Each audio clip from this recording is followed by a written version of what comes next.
more from Lynch. This was interesting. So I asked a lot about Raheem Morris. Like, why did you bring in Raheem Morris? And are you going to use the wide 9? And he said, yeah, they're going to keep using the wide 9.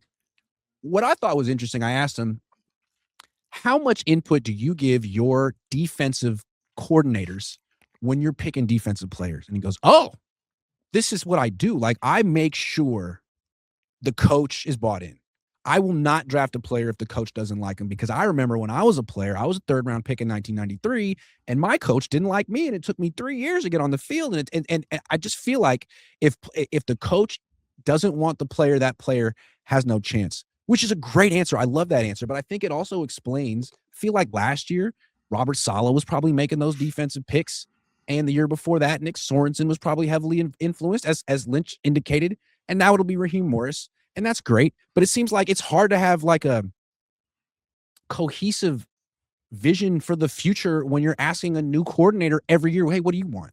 So what happens to the players that Saleh picked? What if Raheem Morris doesn't like some of them? Yeah. First of all, it's it's a good answer and it's an honest answer. Yeah. I like that. But I also like your point. There's no continuity, and it may be confusing for Lynch. Yep. Right? Yeah, because what Saleh liked may not be like what Morris likes. So it may make Lynch's job harder, and he has to deal with that. Yep. He knew when they brought Saleh back, they were probably only going to have him for a year. Exactly. So I don't give him a break on that. He's just going to have to deal with it. Yeah, and then you got a guy like, say, Renardo Green, who was drafted when Nick Sorensen was the defensive coordinator, or Jair Brown, who was drafted when Steve Wilkes was the defensive coordinator. Now Jair Brown's on his 4th DC in 4 years. I mean, does anyone still like him? There are young players who are supposed to be developed over time, but if you have a new defensive coordinator, it's not John Lynch's fault, but if you have a new defensive coordinator every year, it's hard to develop young players. Yeah.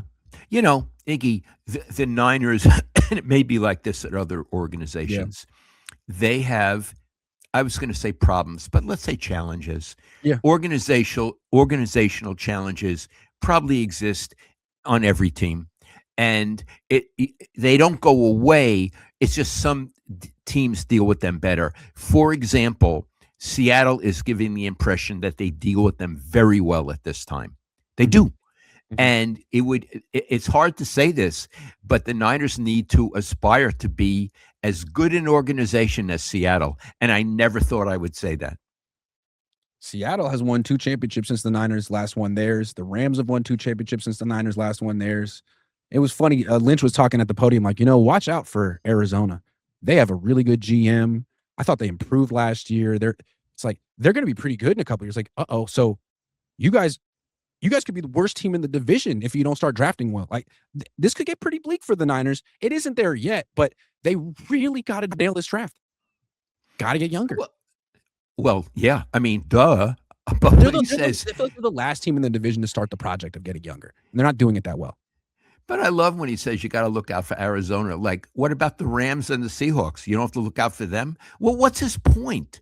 Say, it's like sort of condescending, Iggy. Yes. I mean, the real threats are the 2 teams in the division that are better than they are. So he's praising Arizona. At least we're better than Arizona. Yeah, but watch out for them because they're pretty good.